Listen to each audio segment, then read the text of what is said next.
3. Baseball trick shots. Wait. Bonjour everyone, Pantoufleee here today for a new video in which we're going to discuss a big issue about the game, aka ratings, and how to make them attractive, because for the moment it seems like it's a complete failure from Wargaming. For those of you that are not aware of that, in this game we have two different modes, or I should say two permanent game modes, aka normal and regular battles, in which we're playing right now, or the ratings that will allow you to increase on a scale that goes from bronze to platinum or something like this, or diamond. I don't really remember what kind of leagues we have because I truly don't play that game mode. And basically it allows you to rate yourself among other players, because it's something that is updated every month, and every time you manage to get into a bigger league you have some special boosts, such as more experience, more credits, as long as you still play in ratings.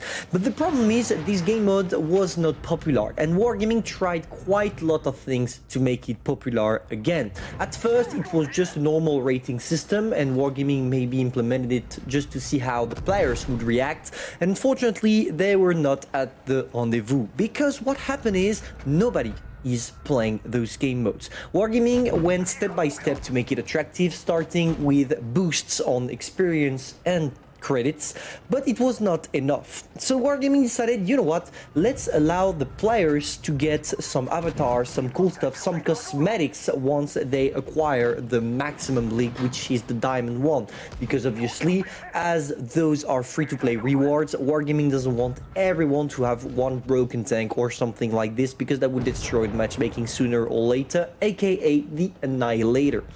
But nowadays, they are still trying to make the mode attractive by allowing you to get through rating points or rating coins, I don't really know how we call them, some tanks. For example, here the 112 Glacial, which is the latest tank you are able to acquire through that currency.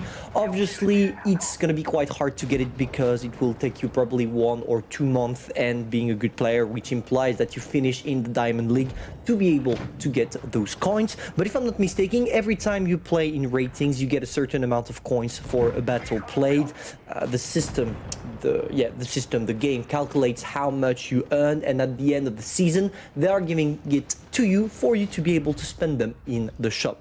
And it was a really nice gesture from Wargaming to allow you to get such tanks. So the 112 Glacial is, yes, obviously not the greatest tanks ever, but it defends itself on the battlefield. It's not something that will let you down at the very first sign of difficulty on the battlefield, and you're gonna have the perfect example in this game right there, as long as you know how to play it.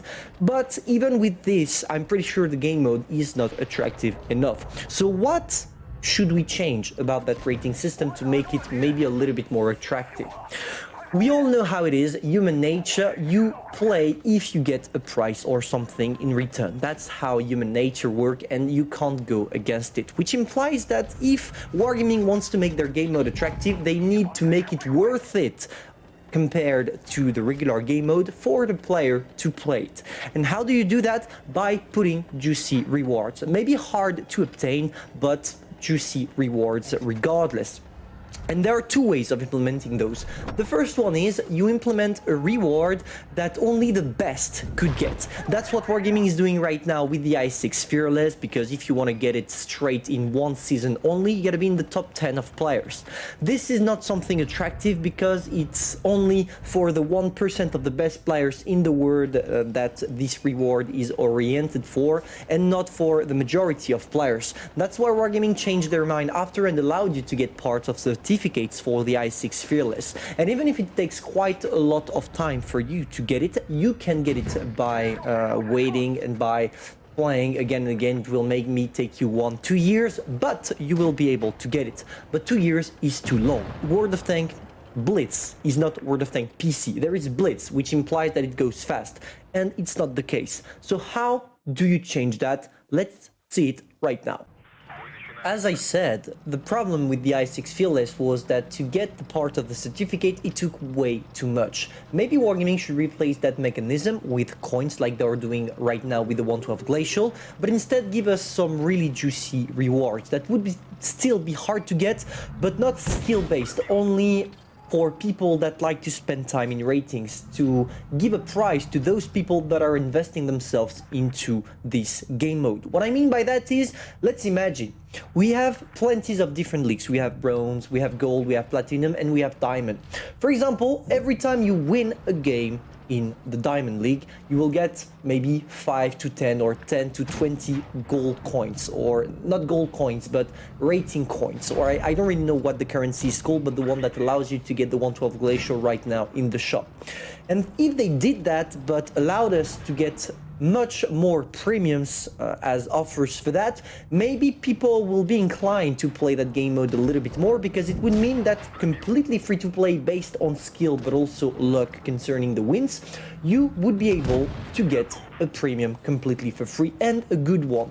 Not necessarily the broken one, because if Wargaming starts to put in the shop for rating coins, Smasher, Annihilator, and all those kind of tanks, we are gonna have a serious problem concerning the matchmaking. But when it comes to putting in the game those tanks like maybe not T22 medium because it's a little bit too broken, but AMX 30B, WZ121 GFT, or even new special dedicated premiums for that mode, such as the Object 907 that Wargaming is currently testing, all those kind of things, that would make ratings attractive again.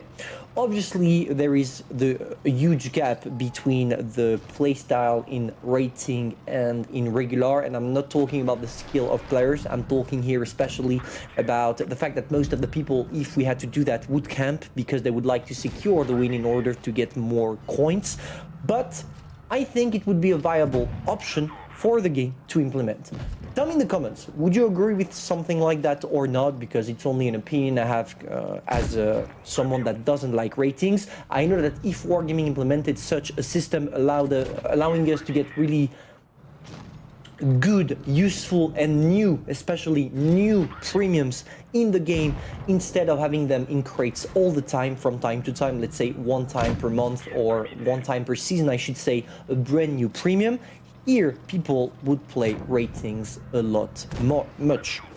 Hopefully you enjoyed. If that's the case, guys, feel free to subscribe, like, and share. I will stream tonight for those of you interested around 9 p.m. and I will stream World of Tank Blitz. So if you want to talk furthermore about this information, you will find me tonight. I'm gonna leave you there. Feel free to subscribe. See ya.